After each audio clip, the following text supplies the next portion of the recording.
મિત્રો આજે આપણે વોકેબ્યુલરી ઇન્ક્રીઝ કરવા માટે શબ્દ ભંડોળ વધારવા માટે ગ્લોસરી છે સ્પેલિંગ છે એ વધારવા માટેની એક અગત્યની ટ્રીક જોવા જઈ રહ્યા છીએ.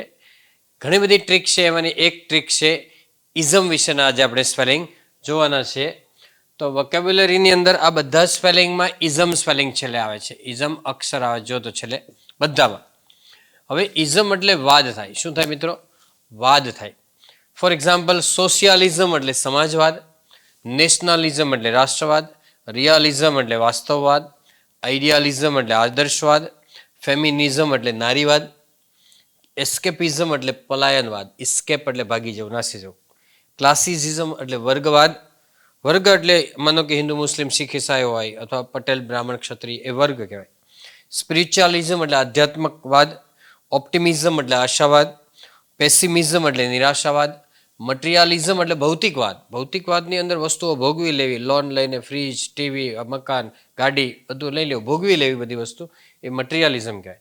મોડર્નિઝમ એટલે આધુનિકવાદ, લિબરાલિઝમ એટલે સ્વતંત્રવાદ, કેપિટલિઝમ એટલે મૂડીવાદ, ટેરોરિઝમ એટલે ત્રાસવાદ, હિન્દુઇઝમ એટલે હિન્દુત્વવાદ, એમ મુસ્લિઝમ આવે, શીખિઝમ આવે, કમ્યુનાલિઝમ એટલે કોમવાદ, બે કોમ વચ્ચેના ઝઘડા હોય તો કમ્યુનાલિઝમ કહેવાય, પ્રોફેશનલિઝમ એટલે વ્યવસાયવાદ, ટુરિઝમ એટલે પ્રવાસીકરણ, બરાબર, પ્રવાસને બધું પ્રવાસવાદ કહો કે પ્રવાસીકરણ, જર્નાલિઝમ એટલે પત્રકારત્વ થાય, જર્નાલિસ્ટ એટલે પત્રકાર થાય, એના પછી જર્નાલિઝમ એટલે પત્રકારત્વ. હંમેશા 100% વાદ જ ગુજરાતી થાય એવું નથી, આ બે છેલ્લામાં બે અલગ પડે છે, બરાબર. ટુરિઝમ એટલે પ્રવાસીકરણ, ગમે તે, જર્નાલિઝમ એટલે પત્રકારત્વ. હવે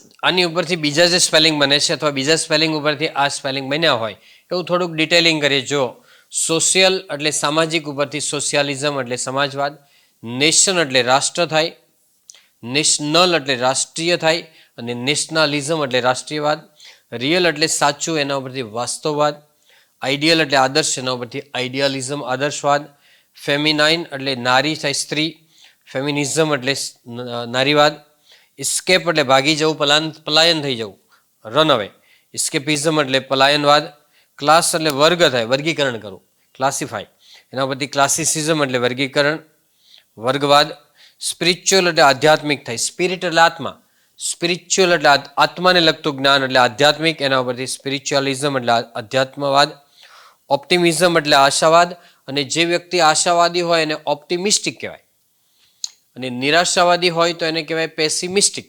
શું કહેવાય? પેસિમિસ્ટિક એટલે નિરાશાવાદી વ્યક્તિ, અને પેસિમિઝમ એટલે નિરાશાવાદ થાય, ઓપ્ટિમિઝમ એટલે આશાવાદ થાય. શું થાય? આશાવાદ. અને પેસિમિઝમ એટલે નિરાશાવાદ. મટીરિયાલિઝમ એટલે ભૌતિકવાદ થાય, મોડર્નિઝમ એટલે આધુનિકવાદ, આધુનિકરણ આપણે કહીએ, લિબરાલિઝમ એટલે સ્વતંત્રવાદ થાય, બરાબર. કેપિટલિઝમ એટલે મૂડીવાદ, કેપિટલ એટલે મૂડી ઉપરથી છે, અહીંયા લિબરલ એટલે સ્વતંત્ર છે, મોડર્ન એટલે આધુનિક, અને મટીરિયલ એટલે ભૌતિક વસ્તુ થાય, બરાબર, સાધન. કેપિટલ એટલે મૂડી ઉપરથી કેપિટલિઝમ એટલે મૂડીવાદ, ટેરર એટલે ભય, ટેરિફાઈ એટલે ડરાવવું, ટેરોરિસ્ટ એટલે ત્રાસવાદી, એના પરથી ટેરોરિઝમ એટલે ત્રાસવાદ, હિન્દુ ઉપરથી હિન્દુઇઝમ એટલે હિન્દુત્વવાદ, કોમ્યુનલ એટલે કોમ, બે કોમ વચ્ચેના ઝઘડા હોય તો કોમ્યુનાલિઝમ એટલે કોમવાદ, પ્રોફેશન એટલે વ્યવસાય થાય, અને પ્રોફેશનલિઝમ એટલે વ્યવસાયવાદ, ટૂર એટલે પ્રવાસ ઉપરથી ટુરિઝમ એટલે પ્રવાસ, જર્નાલિસ્ટ એટલે પત્રકાર, અને જર્નાલિઝમ એટલે પત્રકારત્વ. Okay friends, so that's all. Happy learning, happy sharing. Thank you very much. મિત્રો, વિડીયો ગમે તો લાઈક કરો, શેર કરો, ચેનલને સબસ્ક્રાઈબ કરો, અને જે પ્રકારનો વિડીયો તમે જોવા માંગતા હોય એને તમે કોમેન્ટમાં લખીને અમને જણાવો.